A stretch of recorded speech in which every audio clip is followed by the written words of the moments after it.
Olá, hoje nós vamos dar prosseguimento, tá certo? A nossa segunda videoaula sobre aditivos químicos e adições para concreto, tá? Na primeira videoaula, nós falamos o que seria um aditivo, né? Que são aquelas substâncias que elas vão modificar ou alterar alguma característica do seu concreto, tá? Esses aditivos, tá certo? Eles têm uma série de finalidades: melhorar a realogia do concreto, melhorar a consistência, que é a trabalhabilidade, né? Eles podem também melhorar a resistência, aumentar a resistência do concreto, que é no caso do aditivo superplastificante, né? O efeito dele, tá? Um dos efeitos dele, se você diminuir a água, você vai prejudicar a trabalhabilidade, mas aí você entra com o aditivo superplastificante e aí, como você reduziu a água, colocou o aditivo, a trabalhabilidade dele se manteve, aí você vai ter um aumento de resistência.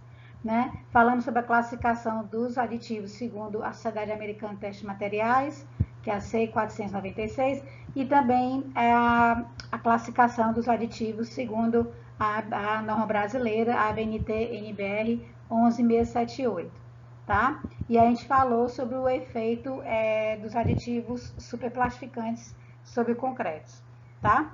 Na aula de hoje nós vamos dar prosseguimento a falar sobre essas propriedades, né, dos aditivos químicos, tá certo? E vamos também falar sobre as adições minerais, tá? Presentes no teu cimento Portland, tá?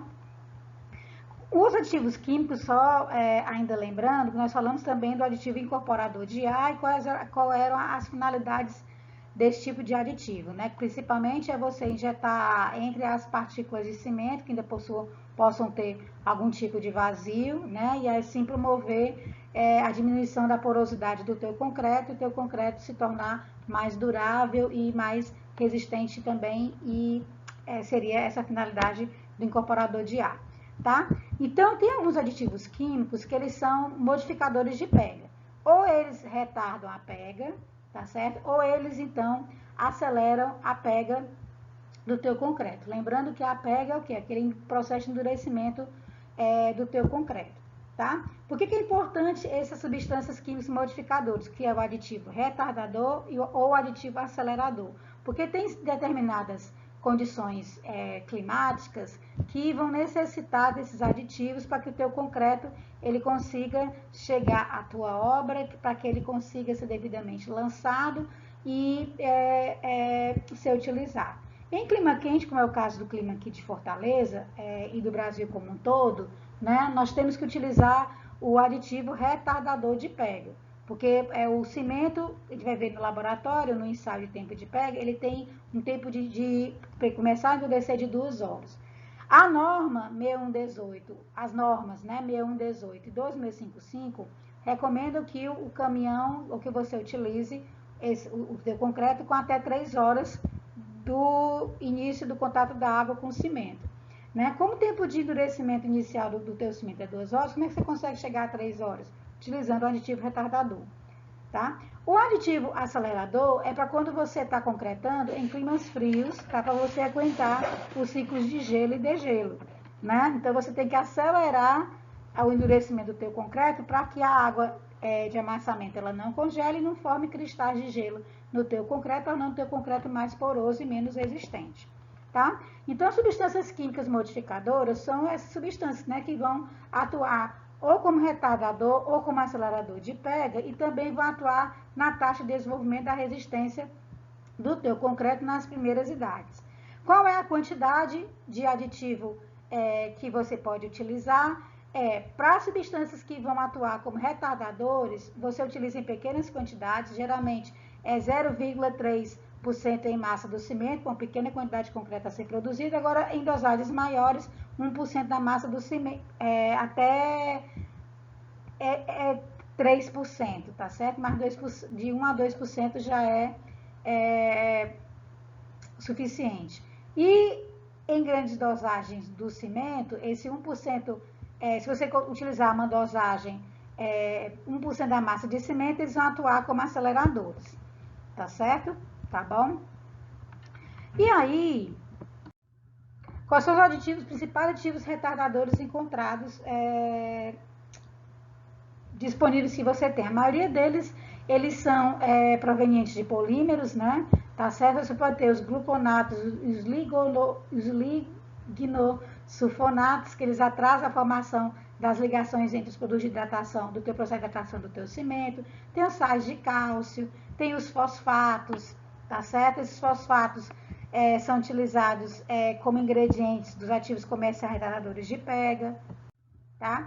Os aditivos aceleradores que acelera a pega é o gesso, em grande quantidade ele atua como acelerador, tá? Em pequena quantidade ele tem o efeito inverso, né? Por isso que o gesso ele entra na composição do cimento porto, para poder ele atrasar um pouquinho o processo de endurecimento do cimento, mas ele entra em pequena quantidade, porque se ele entrar em grande quantidade, ele vai acelerar a pega, é efeito contrário, tá certo? E também ele vai, quando você vai fazer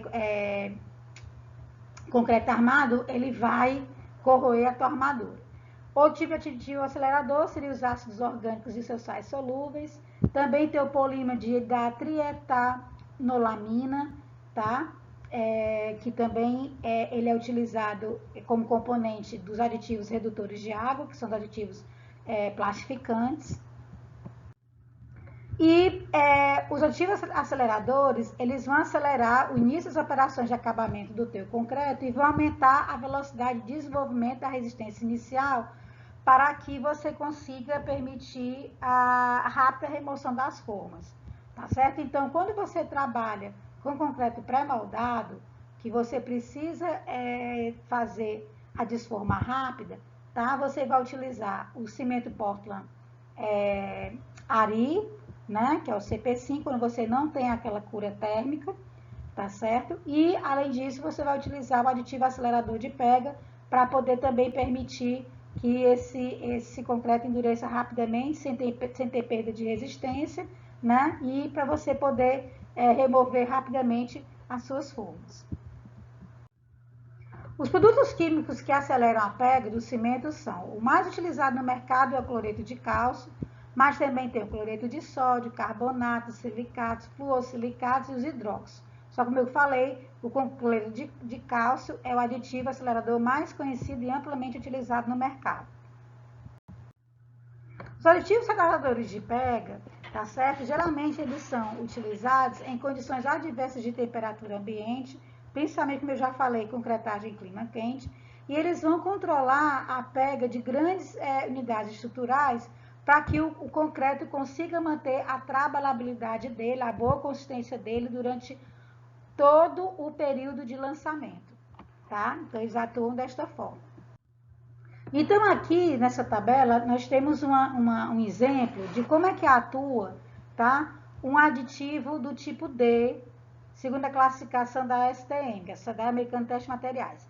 Que tipo de aditivo é esse? O tipo D é o redutor de água e retardador de pega, que aqui na norma brasileira, na 11678, ele é o aditivo plastificante retardador de pega, é o mesmo, tá? Então, a gente vai adotar sempre um concreto de referência. Nosso concreto de referência, ele não tem adição desse aditivo, tá? Esse aditivo é conhecido também como aditivo polifuncional. Todo o concreto usinado produzido na cidade de Fortaleza, ele vem com esse aditivo polifuncional, que é o Recover Mira 7, tá? Ele é um redutor de água plastificante e retardador de pega, tem essas duas funções, tá? Então, vamos supor esse concreto de referência, que ele não tem um aditivo, o tempo de início de pega dele é 4,5 horas e o tempo final 9 horas, o fator água e cimento é 0,68 e a resistência à compressão com 3 dias 20,3,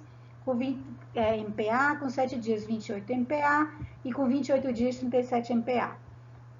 Se por acaso eu quiser, né, diminuir, aumentar a resistência do meu concreto, eu vou ter que diminuir a quantidade de água, correto?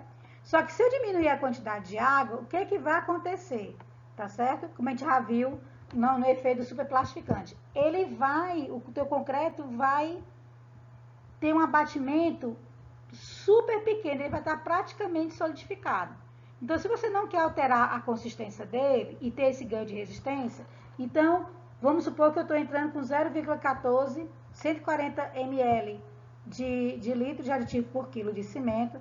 Aí, o meu tempo de, como ele é um retardador de pega, né? Eu vou alterar meu tempo de início e de final. O início vai passar de 4,5 horas para 8 horas e o final de 9 horas para 13 horas. Eu reduzi meu fator aquecimento, né? 0,68 para 0,61. Aí eu coloco o aditivo, tá? Esse polifuncional, porque como ele é redutor de água, você pode reduzir a água sem prejudicar a consistência, e aí eu vou ter um ganho significativo dessa resistência à compressão. Com 3 dias ele vai passar de 20,3 para 28 MPa, com 7 dias de 28 MPa para 36,5 MPa, e com 7 dias, né? Com 28 dias de 37 MPa para 46,8 MPa. Se eu quero um aumento ainda maior de resistência, eu vou ter que diminuir um pouco mais a água. Então, eu vou ter que entrar com um pouco mais de aditivo plastificante retardador, tá? Então, se eu entrar com 210 ml de aditivo redutor de água, que é o plastificante, e retardador de pega, a pega vai passar inicial de 4,5 horas para 11,5 horas, a final de 9 para 16 horas, essa final com o concreto já está completamente solidificado, tá? O fator de aquecimento agora é 0,58, para ele não perder a consistência, eu coloco 210 ml, e aí a minha resistência passou aos 3 dias de 20,3 MPa para 29,6 MPa, aos 7 dias de 28 MPa para 40,1 MPa e aos 28 dias de 37 para 49,7 MPa.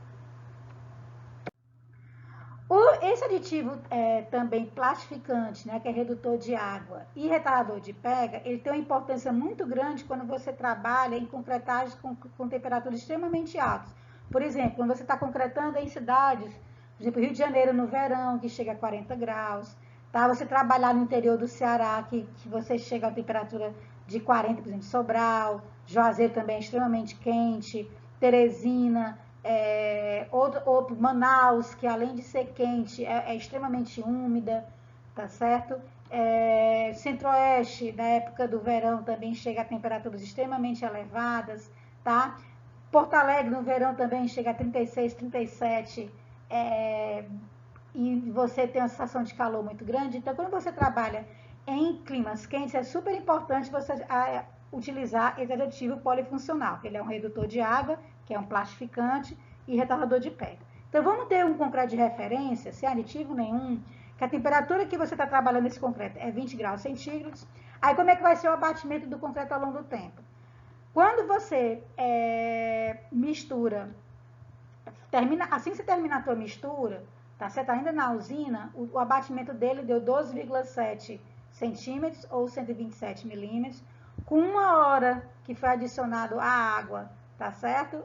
Ele já passou para 8,9 centímetros ou 89 milímetros. Com 2 horas foi para 76 milímetros ou 7,6 centímetros. Com 3 horas, 57 milímetros ou 5,7 centímetros. Com 4 horas, ele já passou para 3,8 centímetros e com 5 horas, 3,2. Com 4 horas e 5... A partir de 3 horas, você não consegue mais trabalhar direito com ele, tá?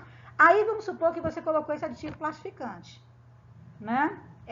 E retardador de pega. Então, a temperatura continuando mantendo a 20 graus centígrados. Então, o que a gente pode notar? Que assim que ele ficou pronto na usina, ele está com o seu abatimento de 127 milímetros, que é 12,7 centímetros. Com 1 hora, permaneceu com 12,7 centímetros. A partir de 2 horas, ele começou a ter a perda de abatimento. Ele passou de 12,7 para 11,4 centímetros, ainda está bom.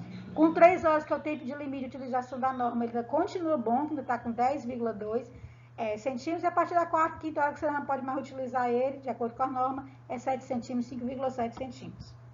Tá? Então, com aditivo, você consegue utilizar até 3 horas, ou você ganhou 1 hora a mais. Tá certo? Porque se estiver sem aditivo, você não consegue mais trabalhar com ele. Tá certo? Agora, vamos supor que a temperatura ela passe de 20 para 40 graus. Quando isso acontece, e teu concreto não tem esse ativo retardador de pega e redutor de água, tá? O que vai acontecer? Já quando ele já sai da usina, ele já sai com perda de abatimento. Ele já vai, em vez de ele ter 12,7 centímetros, ele vai ter 11,4 centímetros. Com 1 hora, ele já passou para 5,7 centímetros. Com 2 horas, ele já está solidificado, porque é 7 milímetros, ó. 0,7 centímetros. Você não consegue mais, quer dizer, que com 1 hora que ele já chegou na tua usina, chegou na tua obra, tu não consegue mais utilizar ele. Aí, com essa temperatura de 40, né, se você colocar esse aditivo polifuncional, plastificante, que é redutor de água e retardador de pega, e a temperatura estiver extremamente elevada a 40 graus, ele sai da usina com seu abatimento normal, com 12,7 centímetros. Com 1 hora, ele está com 7, você ainda consegue utilizar ele. Agora, com 2 horas não tem jeito. Tá? A partir de 2 horas não tem jeito, porque a temperatura está muito alta e a água vai evaporar. Mas você ainda tem 1 hora ainda para utilizar ele. Para você notar a importância desse aditivo polifuncional. As adições minerais, que a gente já falou na unidade de cimento Portland, tá certo? Eles são materiais extremamente finos, tá certo? Que eles vão entrar de 20% a 70% por massa de material cimentício.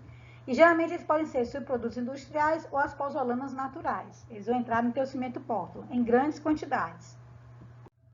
Então, as principais adições minerais, elas podem ser materiais naturais, que eles vêm, que é material pozolânico, tá certo? Ou então, subprodutos industriais, que vêm da escória de alto forno, tá?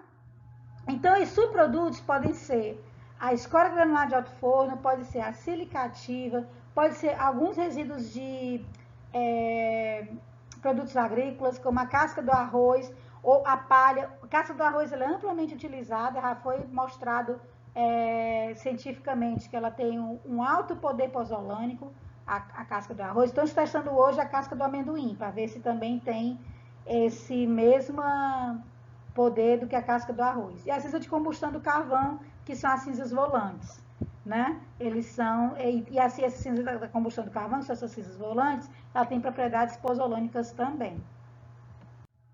A cinza volante, que vem da combustão do teu carvão, tá certo? Eles são, essa cinza, ela vem geralmente de uma usina termoelétrica, tá certo? E geralmente essa cinza, ela é utilizada e ela tem uma função de material pozolânico, tá?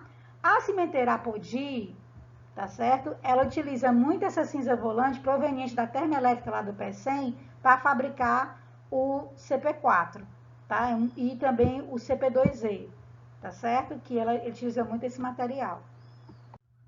A silicativa é um outro material pozolânico, ele é um subproduto da indústria do silício e das ligas de ferro e silício, tá? Também tem a função de material pozolânico.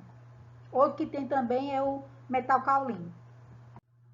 A cinza da casca do arroz, tá certo? Ele também tem função de material pozolânico, tá? Que ele já foi testado cientificamente. E para produzir 40 kg de cinza, você tem que utilizar 1 tonelada de arroz, vai produzir 200 kg de casca, essa casca ela vai ser queimada e vai ser produzida essa cinza, que vai ser 40 kg de cinza. Esses materiais pozolânicos, quais são as propriedades do concreto que elas podem melhorar, tá certo? Elas melhoram, né? Esses materiais pozolânicos, eles melhoram a travabilidade do teu concreto no teu estado fresco e também tens diminuir a segregação e a exudação dos grãos, né? Da tua água de amassamento. Esse material pozolânico, porque ele melhora a travabilidade, é extremamente importante quando você vai trabalhar o lançamento com concreto bombeado, porque ele vai reduzir a segregação e a exudação, tá? E a cinza volante e a escória, tá certo? Ela entra, tá? Em que proporção do teu concreto, geralmente, ou do teu cimento, né? Geralmente você substitui 30% do cimento por essa cinza volante, e aí você pode diminuir em 7% a água, tá certo? Para poder controlar o teu abatimento. Então, a cinza volante e as escórias permitem essa redução de água para determinada consistência do teu concreto. Com relação o material pozolânico também ele é super importante para proteger o teu concreto para que ele seja mais durável com relação ao ataque químico, tá certo? E esses concretos que tem utiliza um cimento que tenha a adição, né, de material pozolânico, vai produzir concretos de alta resistência e de alto desempenho, tá? Esse concreto de alta resistência, ele surgiu na década de 70, tá? Que eles chamam que é o concreto de alto desempenho, tá certo? Que é o CAD, né? Na década de 70 ele atingia 40 MPa e em 2002 já partiu para a ordem de 55 MPa e hoje, em 2020, esses CADs conseguem chegar até 100, 120 MPa, que são as resistências de projeto, geralmente, das bases das torres eólicas. Uma base de torre eólica que tem amplamente utilizada aqui no estado do Ceará, a resistência de projeto da base gira em torno de 80 a 120 MPa, dependendo do tipo de torre. Então, esse concreto de alto desempenho, tá? Isso aqui conhecido como CAD, né? É um concreto que tem uma alta consistência, tá certo? Ele é mais fluido, tá certo? O alto consistência que está dizendo que ele é mais fluido do que o concreto normal, o abatimento dele, tá certo? É um pouco maior, tá? Ele é um concreto extremamente impermeável, porque ele tem uma permeabilidade baixa e ele tem uma alta resistência à fissuração. Ele tem uma resistência final extremamente elevada e a resistência inicial dele é um pouco moderada. A resistência final dele, como eu falei hoje, tá? Chega até 120 MPa, tá certo? E geralmente é uma tecnologia simples. Com o concreto de alto desempenho, você vai utilizar também muito aditivo super plastificante, tá? Na sua composição, para que ele tenha uma fluidez maior, né, sem ter que adicionar água, e aí junto com essas adições minerais, tá certo? Principalmente a silicativa, a cinza da casca do arroz, material pozolânico, tá certo? Em substituição a um percentual do teu cimento, que você consegue desenvolver essas altas resistências. Então, com isso, a gente termina a segunda parte de aditivos químicos e adições. Tá? As referências utilizadas para a produção dessa aula foram essas 4 referências, sempre lembrando que o nosso livro texto base é o livro Materiais de Construção, do Falcão Bauer, volume 1.